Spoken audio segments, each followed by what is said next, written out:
La guerre en Ukraine fait rage. L'année 2024 est marquée par plusieurs changements, dont celui d'une rupture de ton chez le gouvernement russe qui admet être en état de guerre, ce qui détonne de l'arc narratif russe entendu depuis le début du conflit. L'année 2024 est celle d'une percée de l'Ukraine en sol russe, de l'arrivée de la Corée du Nord dans la guerre et de l'élection de Donald Trump aux États-Unis. Dans cet épisode, je reviens sur les événements marquants de la guerre en Ukraine de l'année 2024.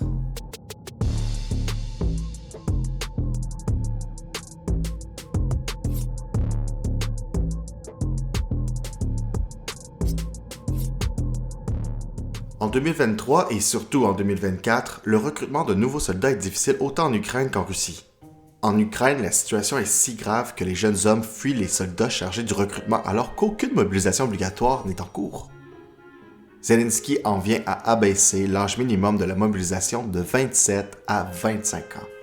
Après coup, le président américain Joe Biden invite l'Ukraine à baisser l'âge de 25 ans à 18 ans. Zelensky préfère ne pas suivre le conseil du président américain. 2024 met à l'épreuve la solidarité occidentale envers l'Ukraine. On sent un essoufflement des Occidentaux de donner de l'aide dans un conflit où les chances que l'Ukraine en sorte gagnante semblent diminuer. Par exemple, quand vient le temps pour l'Union européenne de renouveler l'aide monétaire pour l'Ukraine, la Hongrie met son droit de veto. Après des semaines de négociations, le veto hongrois est levé. L'Union européenne offre donc finalement une aide de 50 milliards d'euros. Il n'y a pas qu'au niveau de l'argent que l'Occident semble vouloir faire un pas en arrière. En novembre, les États-Unis et le Canada ferment leur ambassade ukrainienne en raison de menaces aériennes de plus en plus grandes. L'Occident cherche toutefois toujours à aider l'Ukraine. Par exemple, en juin, réunis en Italie pour la rencontre du G7, les dirigeants accueillent à bras ouverts le président ukrainien Volodymyr Zelensky et scellent un accord sur l'utilisation des actifs russes gelés par les Occidentaux pour aider Kiev à se défendre. C'est un complexe mécanisme de soutien financier. J'épargne les détails, mais disons que ça permet de faire fructifier au profit de l'Ukraine les actifs des millionnaires russes que les Occidentaux ont gelés. Il n'est pas question de toucher aux actifs en soi, mais de bénéficier des profits qu'ils génèrent. En février, Volodymyr Zelensky remplace son commandant en chef des armées, Valery Zaluzhny. Pourtant, le militaire est assez populaire. Zelensky le remplace par le général Oleksandr Syrskyi. Le chef d'État explique son choix par le fait que c'est le général Syrskyi qui a dirigé la défense de l'Ukraine au début de l'invasion russe et la contre-offensive de 2022. C'est donc lui qui possède la plus grande expérience parmi les généraux. À son nouveau commandant en chef, le président demande un plan de bataille réaliste. La chose semble porter ses fruits car les Ukrainiens réussissent une percée importante en Russie quelques mois plus tard. Mais ne brûlons pas les étapes, nous y reviendrons. Depuis longtemps, Alexei Navalny, un opposant au régime de Vladimir Poutine, fait peur aux dirigeants de la Russie. Si ce n'était pas le cas, Poutine n'aurait pas tenté de l'empoisonner en 2020 alors qu'il était à l'étranger. Après avoir survécu à la tentative d'assassinat, Alexei Navalny fait le choix de revenir en Russie en 2021. Il faut savoir que Navalny n'a jamais voulu renoncer à son pays. Il a toujours cru au plus profond de lui-même qu'un jour, la Russie changerait. Cette conviction profonde ira jusqu'à lui coûter la vie. En 2021, en débarquant de l'avion en sol russe, Alexei Navalny est arrêté et envoyé en prison. Le temps passe et au début de l'année 2024, le Kremlin annonce la mort d'Alexei Navalny. Le corps est rendu à la mère du défunt et la Russie ordonne l'arrestation de la veuve d'Alexei Navalny qui vit à l'étranger. Navalny devient un martyr, c'est vrai. Toutefois, la figure qu'il représente n'est pas la même en Occident et en Russie. L'Occident le voit comme un résistant et la majorité de la population russe voit en Navalny un extrémiste dangereux. D'ailleurs, l'Occident tient essentiellement Poutine comme le grand responsable de la mort du militant. Devant cette solidarité des politiciens et des médias occidentaux, Donald Trump, candidat à la présidence américaine, reste silencieux. Ce silence est une chose que la républicaine Nikki Haley lui reproche. Le 19 février, Donald Trump sort de son mutisme, se garde d'évoquer le président russe et s'en prend plutôt à l'administration de Joe Biden. C'est un choix stratégique, élection oblige.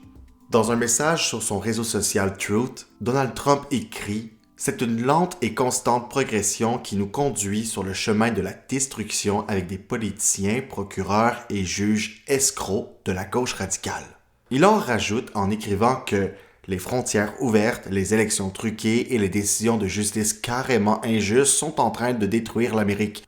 Nous sommes une nation sur le déclin et défaillante, MAGA 2024. C'est avec des lettres majuscules que le milliardaire conclut son message.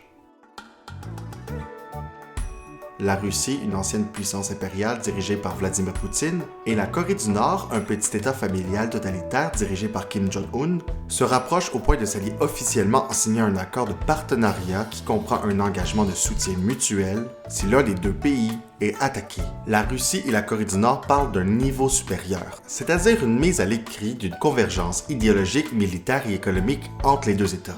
Dans le cadre de cet échange, la Russie envoie de la nourriture à la Corée du Nord qui connaît une série de famines. Celle-ci envoie des armes et des soldats en Russie. Disons que la guerre en Ukraine liquide certaines réserves en armes des Russes en plus de tuer ses soldats.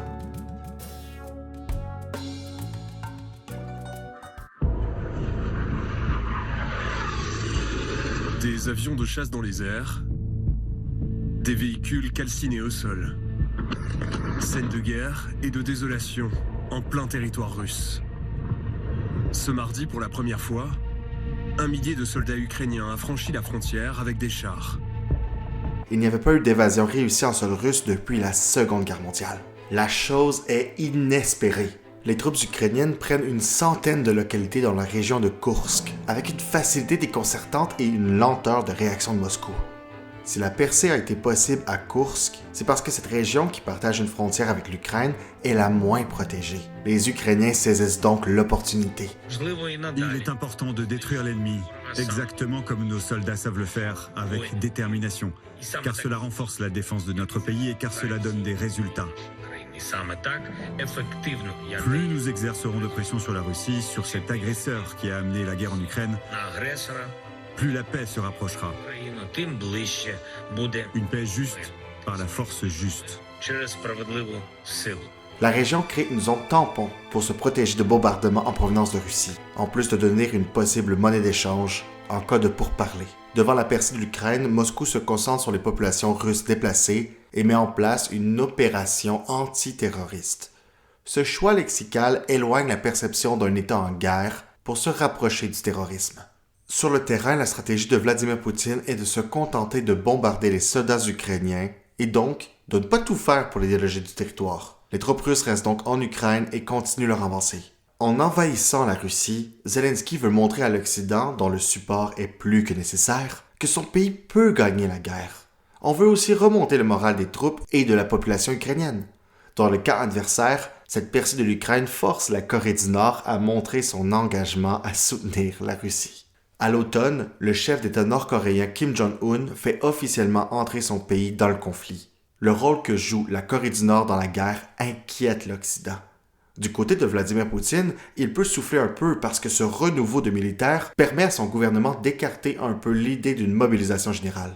Quelques jours après l'arrivée de Nord-Coréens dans le conflit, la Russie tire sur le territoire ukrainien un missile balistique conçu pour porter une ogive nucléaire.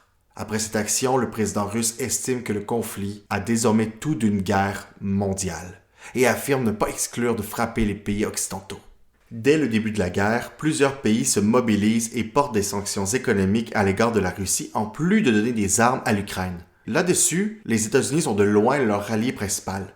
La victoire de Donald Trump aux élections présidentielles plonge l'Ukraine dans une incertitude face à l'avenir. Les positions du milliardaire républicain dans le conflit sont floues. On sait qu'il dit pouvoir régler la guerre en Ukraine en 24 heures. Évidemment, il s'agit d'un rêve de licorne.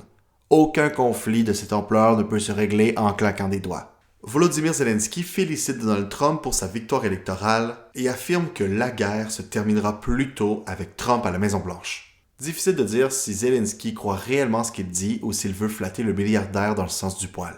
Quelques jours avant les élections et surtout après la victoire de Donald Trump, Joe Biden, le président sortant, joue toutes les cartes qu'il dispose pour aider l'Ukraine avant de passer le flambeau à Donald Trump.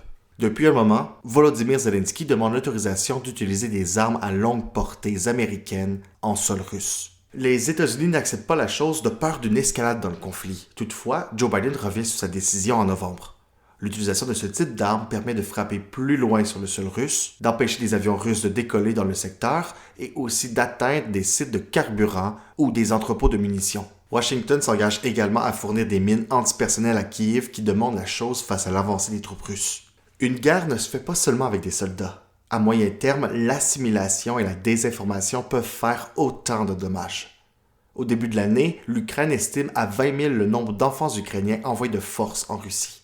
Devant de pareils propos, le Comité des droits de l'enfant à l'ONU réclame plus d'informations sur le transfert d'Ukrainiens en Russie. Dans la ville de Melitopol, occupée par des troupes russes, les militaires harcèlent et menacent des parents de détention, de lourdes amendes et de la perte de la garde de leurs enfants s'ils ne les inscrivent pas dans des écoles russes ou s'ils leur font suivre le programme d'enseignement ukrainien en ligne.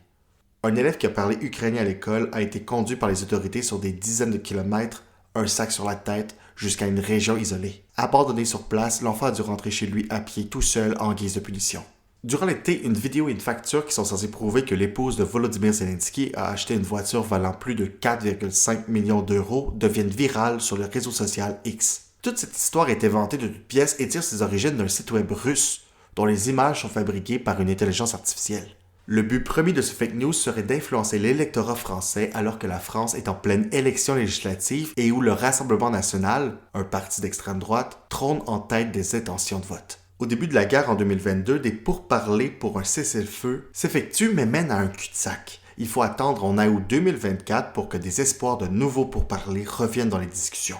C'est possible lorsque l'Ukraine réussit sa fameuse percée en Russie. Quelques jours plus tard, le premier ministre indien Narendra Modi sera en Ukraine dans l'objectif de réanimer les pourparlers. Cette nouvelle est prometteuse puisque l'Inde est un pays traditionnellement allié à la Russie. De voir le chef d'État indien s'entretenir avec Volodymyr Zelensky ne peut que mettre de la pression sur le gouvernement russe pour retourner à la table de négociation, pour arriver à la paix. À la fin de novembre, Zelensky se dit prêt à des concessions si l'OTAN protège les territoires contrôlés par Kiev. C'est un changement de ton venant du gouvernement ukrainien.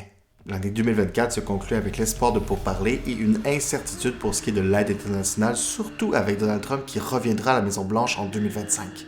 Sans oublier que les Russes prennent du terrain lentement mais sûrement. Pendant ce temps, en Syrie, les rebelles gagnent du terrain avec les troupes russes qui s'envolent vers l'Ukraine. Mais la guerre en Syrie, c'est une autre histoire.